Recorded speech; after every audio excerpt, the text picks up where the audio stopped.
Well, hey there, Aletheia Church. Hope that you are doing well and that you're enjoying your time in gospel community this week. I just want to spend a few minutes recapping my sermon from this past Sunday, which I have entitled Servant Leadership. Really trying to piggyback off of what I talked about the week before, just with establishing leadership inside of a young church. And so last week, we saw Paul outline for Timothy the qualifications of an elder or a pastor or an overseer, depending on how you want to frame the language there. I said that those terms were interchangeable.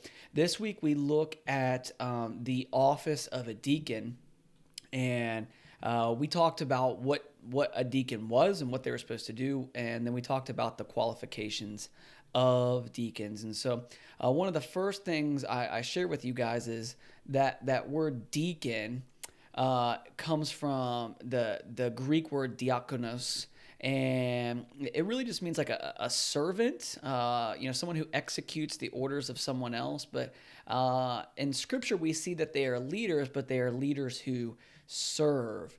And so they have a different role than pastors or elders, but they still have a very, very important role inside of Scripture. And I shared that quote with you that said, "Deacons are servants who will do whatever is necessary to allow elders to do their God-given duty to preach and to teach."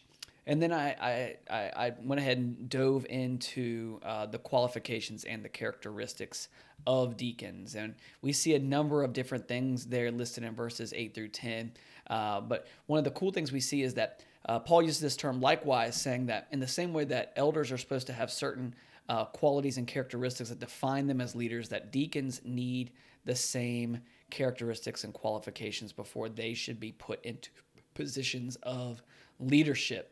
And so one of the other things that we notice is that Paul includes instructions for deacons' wives, but does not include instructions for elders' wives. And one of the reasons why I think that's important that I point out here is that I said, and I made my position and the position of the leaders of the church, that we actually believe that Paul is talking about the qualifications of female deacons or deaconesses as well here, starting in verse 11 and verse 12, and that women can absolutely both be called to this role, but are also encouraged and empowered to seek positions of leadership that deacons would take. And I spent some time in the sermon breaking that down. Maybe you guys will talk about that further in your gospel communities if that's something that interests you.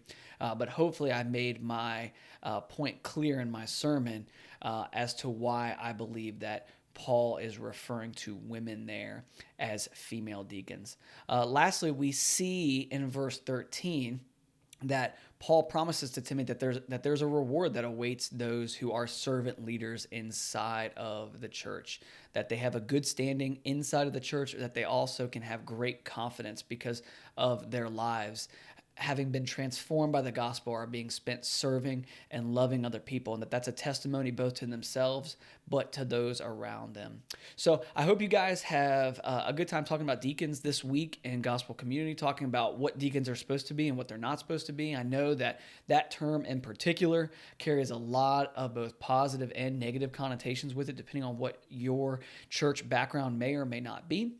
But I hope you'll have a great time discussing these things. I hope that you'll spend some time honoring and esteeming the deacons in our church, including your gospel community leaders that take time every week out to serve you, to love you, to meet needs, and to point you to Jesus, and to do the work that the elders really just do not have the ability or the time to do.